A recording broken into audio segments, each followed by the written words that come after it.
आज वोटिंग हो रही है। कड़ी सुरक्षा और कोरोना गाइडलाइंस की पालना करते हुए वोटिंग प्रक्रिया इस वक्त जारी है।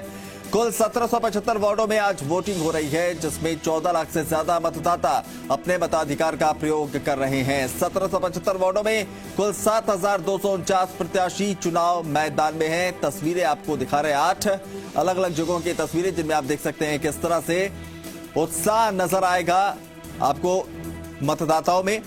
युवा से लेकर महिला से लेकर बुजुर्ग तक मतदाता आज पोलिंग बूथ पहुंचे और अपने मताधिकार का इस्तेमाल किया। ठंड और मावट के बावजूद भी लोग बड़ी तादाद में आज मताधिकार का इस्तेमाल करने के लिए पोलिंग बूथों पर पहुंचे हैं। आपको बताएं, तमाम मतदाताओं के लिए पर्याप्त बंदोबस्त किए गए थे। कोरोना गाइडलाइन की पालना के साथ वोट कास्ट करने को लेकर मतदान केंद्रों पर गोले बनाए गए थे, सैनिटाइजर का इस्तेमाल कराया गया। सोशल डिस्टेंसिंग की पालना कराते हुए ये मतदान संपन्न कराया जा रहा है। अब आखिरी वक्त बचा है 1 घंटे का और सुबह से ही लंबी कतारें देखने को मिल रही हैं। जो लोग अभी तक मतदान केंद्र नहीं पहुंचे हैं, जी राजस्थान भी अपील करता है अपने मताधिकार का इस्तेमाल कीजिए और आखिरी समय अभी भी बचा हुआ है। मतदान केंद्रों पर पहुंचे और अपना मताधिकार का अपने इस्तेमाल करें। कुल 1775 वार्डों के लिए वोट डाले जा रहे हैं। शहर की सरकार चुनने के लिए 14 लाख से ज्यादा मतदाता मतदान कर रहे हैं। 7249 प्रत्याशियों की तकदीर का आज फैसला आना है। तो नगर 50 शहरी निकायों में आज मतदान की प्रक्रिया इस वक्त जारी है। 43 नगर पालिका 7 नगर परिषद में वोटिंग का सिलसिला चल रहा है। आखिरी वक्त बचा है। प्रदीप सोनी हमारे संवाददाता चौमू से इस वक्त लाइव जुड़ रहे हैं, उनका रुख करते हैं। प्रदीप, क्या कुछ वहां पर हालात देखने को मिल रहे हैं, क्योंकि अब आखिरी का 1 घंटा बचा है। मतदाताओं में किस तरह का उत्साह है? और माना जाता है हमेशा से कि आखिरी का जो समय होता है उसमें पोलिंग प्रतिशत जो है उसमें तेज इजाफा देखने को मिलता है, लोग जो है ज्यादा घरों से निकलते हैं। तो इस वक्त आखिरी घंटे की तस्वीर कैसी है? बिल्कुल 1 घंटा शेष बचा हुआ है मतदान की प्रक्रिया में।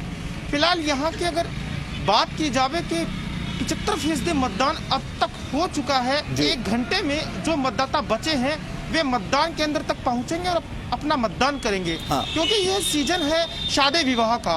अक्सर जो लोग थे वे सुबह सुबह मतदान करके शादी विवाह में शामिल होने जा चुके हैं, लेकिन फिर भी जो लोग बचे हैं वे मतदान बूथों तक पहुंचेंगे और अपना मत का प्रयोग करेंगे। चौमू में 45 वार्डों में चुनाव होने जा रहा है और 146 प्रत्याशी यहाँ चुनाव मैदान में है। इसके लिए बकायदा 18 सेक्टर प्रभारी हैं। साथ ही जो कानून व्यवस्था के लिए 650 पुलिस के जवान इस चुनाव में लगाए गए हैं। और ये चुनाव यहाँ का बड़ा खास और रोचक है, क्योंकि इस बार आरएलपी भी चुनाव मैदान में है। 21 वार्डों में 21 प्रत्याशी चुनाव मैदान में अपनी ताल ठोक रहे हैं। तो इधर जो पूर्व विधायक है भगवान सहाय सैनी, उनके प्रतिष्ठा से भी ये चुनाव जुड़ा हुआ है, क्योंकि उनके पुत्र हैं वे 23 नंबर वार्ड से वार्ड पार्षद के चुनाव के लिए चुनावी मैदान में है। तो इधर पिछले 10 साल से भाजपा नगर पालिका के बोर्ड पर कब्जा जमाए बैठी है।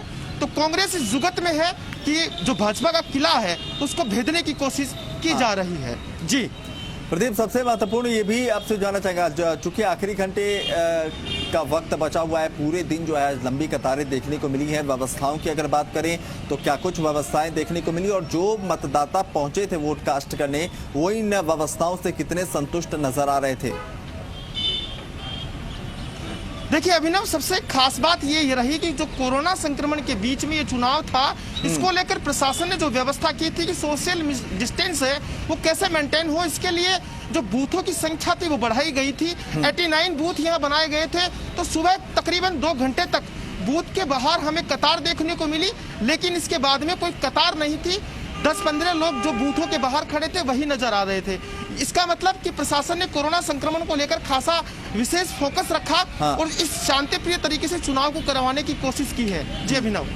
प्रदीप, एक सवाल ये भी कि चुनाव से पहले हमने देखा कि दोनों ही पार्टियों ने अपनी पूरी ताकत झोंकी थी और जैसा आप भी बता रहे हैं कि कई ऐसे सियासी चेहरे हैं जिनकी प्रतिष्ठा भी इस पे दांव पर है।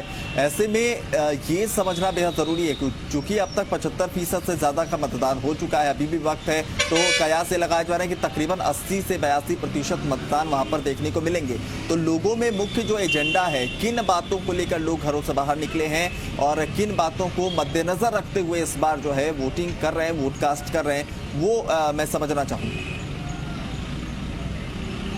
देखिए, अभी ना ये सरकार 5 साल के लिए शहरी सरकार चुनी जानी है और हर व्यक्ति, हर मतदाता ये चाहता है कि मेरे शहर में ये शहरी सरकार जो बनने जा रही है यही विकास करेगी। इसके लिए हर मतदाता एक अच्छे प्रत्याशी को चुनने की कोशिश करता है और इसी को लेकर वह यहाँ मतदान बूथ तक पहुंचा और मतदान करने की कोशिश की है। देखिए, लोकतंत्र की एक अच्छी तस्वीर यहाँ जो हमें देखने को मिली है वह सबसे रोचक ये थी कि आज के दिन जिन लोगों की शादी होनी थी वे लोग भी मतदान बूथों तक पहुंचे हैं।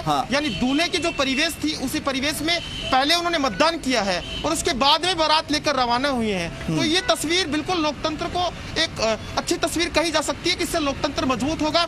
जो युवा है वे तो मतदान बूथ तक पहुंचे हैं, यानी जो बुजुर्ग हैं उनको भी घर से लाकर बाकायदा उनसे मतदान करवाया। लोकतंत्र की खूबसूरती है और जो बातें आप बता रहे हैं उन तस्वीरों को देखकर वाकई लोकतंत्र के मजबूत होने का एहसास भी होता है। बहुत बहुत शुक्रिया प्रदीप, तमाम ग्राउंड जीरो की जानकारी